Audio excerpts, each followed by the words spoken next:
भुईर जो परिवार आहे त्या परिवारातील सदस्य या गावासाठी नेहमी सहकार्य करणाऱ्या कैलासाजी सुमनबाई सुनू भुईर यांचं या ठिकाणी 10 दिवसापूर्वी निधन झालं.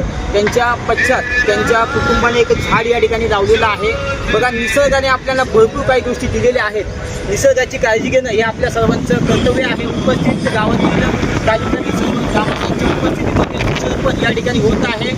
या भुईर परिवाराबद्दल जर सांगायचं ठरलं तर राखेच्या दिवशी सुद्धा राख नदीमध्ये थोडीफार टाकून या ठिकाणी आपल्या शेतात टाकून वृक्षारोपण केलेलं आहे. त्याबद्दल तालुक्याच्या वतीने गावच्या वतीने त्यांचं मनपासून आभार. निसर्ग जपण्याचा चांगला असा संदेश हा भुईर परिवाराने या ठिकाणी दिलेला आहे. अगदी काही 2 दिवसापूर्वी इथे त्यांच्या आईचं दशकीय विधी होतं, परंतु येऊन साफसफाई सुद्धा केलेली आहे.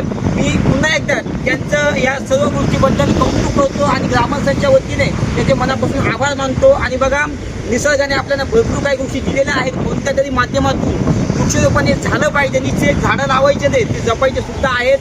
आणि आपला जो माणूस आहे बघा, सुमन आई या ठिकाणी गेलेले आहेत, पण त्यांच्या आठवणीमध्ये हे झाड त्यांच्या कुटुंबाच्या वतीने लावण्यात येत आहे. त्यांच्या दशकीय विधीनिमित्त या झाडाची त्या कुटुंबाने काळजी घ्यायची आहे. हीच या ठिकाणी त्यांना भावपूर्ण श्रद्धांजली आपण देऊया.